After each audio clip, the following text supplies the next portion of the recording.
मैं यज्ञ आचार्य संदीप कौशिक। हमारा जो यज्ञ है, इस यज्ञ के विषय में जितनी चर्चा की जाए उतना ही कम है। परमात्मा का ध्यान और परमात्मा का चिंतन करने के लिए और अपनी जो है यज्ञ पद्धति को आगे बढ़ाने के लिए ये पितृमोक्ष महायज्ञ और साथ में श्रीमद् भागवत कथा का आयोजन कैथल हनुमान वाटिका के अंदर होने जा रहा है। इस यज्ञ के द्वारा पितृमोक्ष के लिए हम प्रार्थना कर रहे हैं। तो सभी कैथल वासियों के लिए, आसपास के क्षेत्र के लिए ये यज्ञ अपने आप में ही एक सहज और अनुभूति का जो विषय रहेगा। तो इसके लिए सभी अधिक से अधिक संख्या में हनुमान वाटिका में पहुँचें और इस यज्ञ में भाग लें। जी। तो कौन कौन लोग पहुंच सकते हैं, कौन कौन मोक्ष के लिए पहुंच सकते हैं? लेकिन क्या कोई शुल्क भी रखा गया है? क्योंकि हर बार भी देखा जाता है तो पुजारी जो शुल्क जो लेते हैं। जी, ये हमारा अनन्य विश्व कल्याण महासंघ की ओर से रखा गया है, जो पूर्णतः ही निःशुल्क है।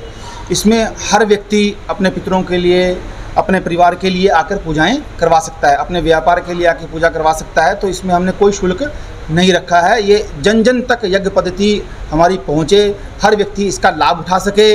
अब कई बार क्या होता है, आपने अच्छा प्रश्न पूछा है। इसके अंदर क्या है, जैसे जो व्यक्ति पैसा नहीं खर्च सकते हैं, जो पैसा लगा के पूजा नहीं करवा सकते हैं, वो व्यक्ति भी इस यज्ञ के द्वारा अपने पितरों के लिए, मोक्ष की प्राप्ति के लिए वो आके पूजा करवा सकते हैं। वो पूर्णतः निःशुल्क है। समय क्या रहेगा यज्ञ का, और लोग जो है वो किस समय जो है वो पहुंच सकते हैं? यज्ञ का जो हमने पूजन का जो समय रखा है वो 9:15 बजे से लेके वो 10:15 बजे तक रखा है, और यज्ञ का जो समय है वो 10:15 से लेके 12 बजे तक का रखा है।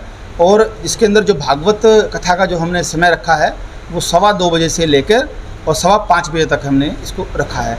जो पितृमोक्ष महायज्ञ आप करवा रहे हैं, अक्सर देखा जाता है कि जो जिस तरह के जो महायज्ञ है मोक्ष के, वो श्राद्धों में किए जाते हैं। अभी नवरात्र भी खत्म हुए हैं हाल ही में, तो अब क्या महत्व रहेगा इसका और किस तरह का आगे फायदे जो है वो पहुँच फायदे? जी देखिए, भागवत और पितृ कार्य के लिए कोई भी एक समय तो निश्चित है। 16 दिन का जो आपने बताया कि पितृ जो पक्ष है वो चला गया है, ऐसा नहीं है।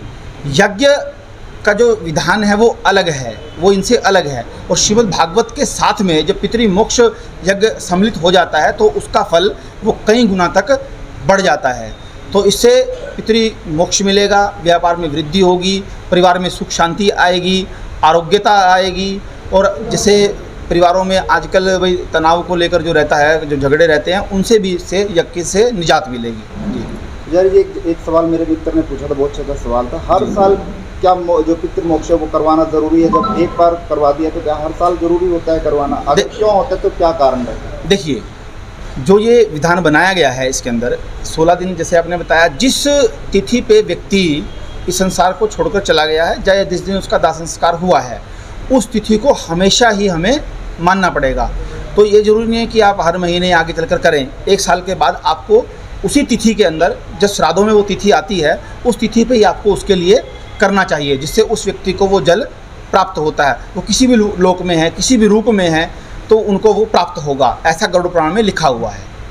भागवत कथा भी होनी है, तो भागवत कथा के कहा जाता है श्रवण भी बहुत अच्छा होता है, क्या कहना चाहिए? जी, भागवत का जो अपने आप में ही एक विधान है, अपने आप में ही एक भाई मोक्ष प्राप्ति के लिए, हर कार्य के लिए।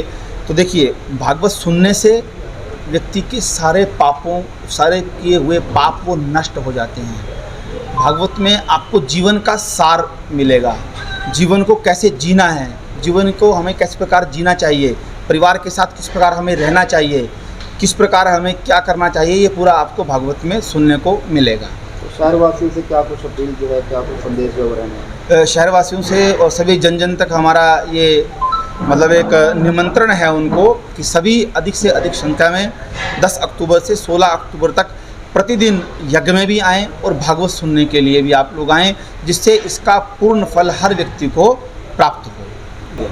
कलश शोभा यात्रा जो हमारी 10 अक्टूबर को प्रातः 9 बजे हनुमान वाटिका से ही प्रारंभ होगी, और जब समापन के समय पूर्णतः जो इसके अंदर हमारी बहन माताएं जो इस कलश यात्रा में भाग लेंगी, तो अपने कलश को वो भागवत जहाँ पे हमने व्यासपीठ बनाया है तो वहाँ पे उनको रखा जाएगा। तो कितनी महिलाएं कलश धारण करेंगी?